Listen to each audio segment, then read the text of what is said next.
Hey everybody, this is Way to Fail, and today we are going to spectate scrolls, and we're just going to jump right into it. There is a match between SRoss and Artrox. It just started, or at least just came up here, so let's go ahead and watch and hope for the best and see what happens. This is a game from both players' perspectives, and we're getting SRoss starting off by dropping a gun automaton. We're in round 3 now, and let's see here.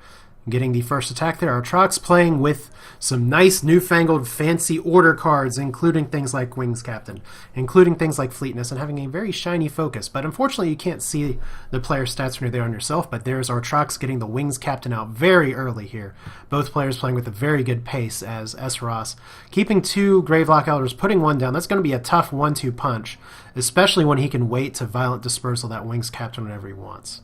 Now, Artrox, what does he have here that he can do with this? He could possibly drop Fleetness on his Wings Captain when time goes right. He does have a Horn of Ages as well, which move decreased by 1 until the end of turn. It says, no, that's not what that says. But anyway, he gets the Ducal Skirmisher down. Meanwhile, SRoss, what is his plan? Is this where we're going to see the Violent Dispersal? Yep, right away. You want that Wings Captain out of there.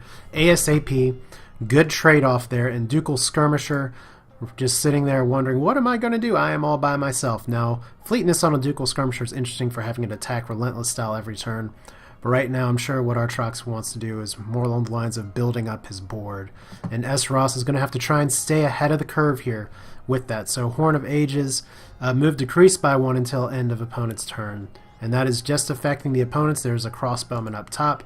Artrox tends to use those more for just a defensive measure from the looks of it instead of tucking them in the back. That 3 cooldown can be a bit of a bummer. But right now he is controlling the top of the board while SRoss's units are sort of tethered down here. He does have a burn, which he gets for card draw. He gets a Solemn Giant as well as Machinated, or Machinated, however you want to say it, which is also a fun, interesting card to play with. I've seen some people make some really good creative use out of it, even though the cooldown increase of 1 kind of stinks just a little bit. But anyway, we get 2 Crowns of Strength. Artrox playing with a little bit of a deck where he can buff some of his creatures and otherwise try and get out a lot of the good things here. Probably going to see a Royal Skirmisher. There we go. And we're also going to see the Crown of Strength on the Winged Soldier. So SRoss now getting Thunder Surge, and we are at the point of the game where 6 energy. You got to start looking out for things like Thunder Surge. That's a mistake I've made recently. You got to look out for plenty of things here.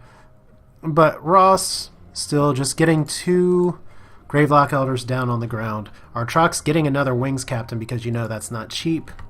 But right away, let's see here, 2 Wings Captains. So this could be a very interesting set of turns for him because I don't think SRoss can necessarily remove that many creatures from the board. Of course, Wings Captain are going to be most effective when all of the units are touching each other, and Thunder Surge loves it when units touch each other. So Ross sacrificing cards, getting an Iron Whip and a Siege Cracker. Siege Cracker really interesting in this deck because it does do so much idle damage. But otherwise, you got to clear the board to get it to do most of its effectiveness first. So I'm curious to see how Ross uses it in his deck. Obviously, I'm watching this live, so I don't necessarily know who has what or when or why or how in terms of their decks. And some of this is going to be a surprise to me as well. Now, Artrox, he could drop another Wings Captain, or he could try and save it perhaps. Caller's Bane is also an interesting play. Not entirely sure what he wants to do with Decimation, if much of anything at this point. That's more of a good finisher card here, but Decimated Enchant Unit deals combat damage. The other idols on the same side are dealt 1 damage. That is a good kind of wear down an opponent's side fast kind of card. But lots to think about here for Artrox, as we had a super blinding pace until now. We're starting to get him to take some time, which is totally fine. There's nothing wrong with that. But let's see what we got here. Moving the Crossbowman down, and that means that Crossbowman could be susceptible to getting killed next turn entirely. But he is going to get 1 attack, and that's going to be important, not so much for the idle damage as it is for taking out the automaton here, at least to try and take out 1 creature. So Artrox also getting out the other Wings Captain, Horn of Ages as well. So trying to really isolate his opponent's movement, but the Thunder Surge is going to be strong in this one. Question is, do we see it this turn? Because the Thunder Surge is just going to soften things up. There we go. Crossbowman down. 1 idol down for SRoss. Artrox, though, with his 2 Wings Captains. There goes everybody. There goes the neighborhood all the time. If SRoss pulls a second Thunder Surge, though, that's going to be a board clear. So got to think about what's going on here, what kind of the in-game plan is. Because Order loves to bunch their units. Wings captains love to be next to each other. I guess they're the huggiest of factions, if you will.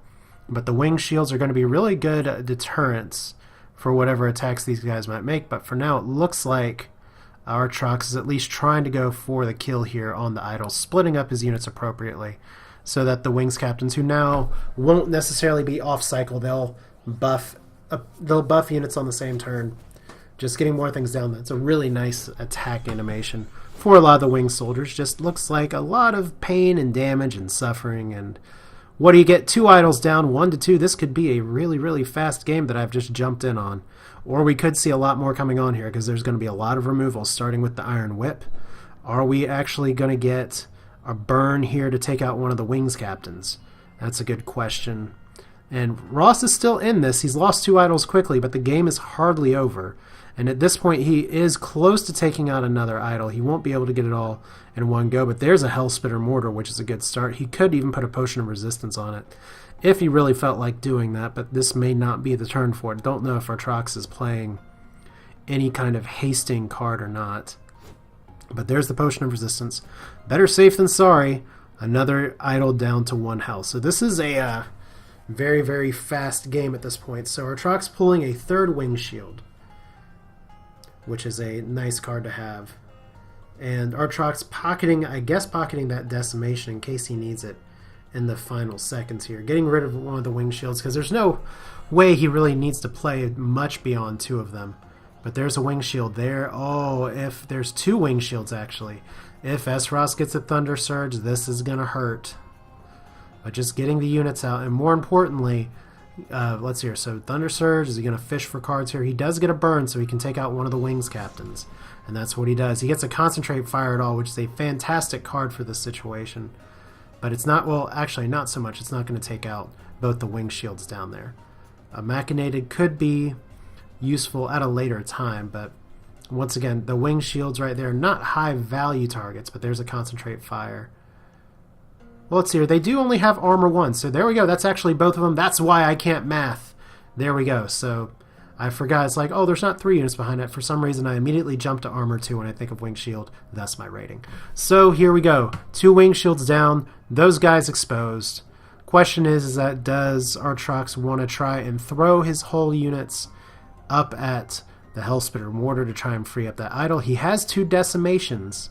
He could drop those Decimations and then just waylay the opponent there, because that may actually be enough to let him knock out everything but one of the Gravelock Elders. He gets a Flip. Flip is another very interesting card in this situation, but he doesn't have... Oh, sorry. Oh, there we go, the Hellspitter Mortar, and this could be it. This could be game right here.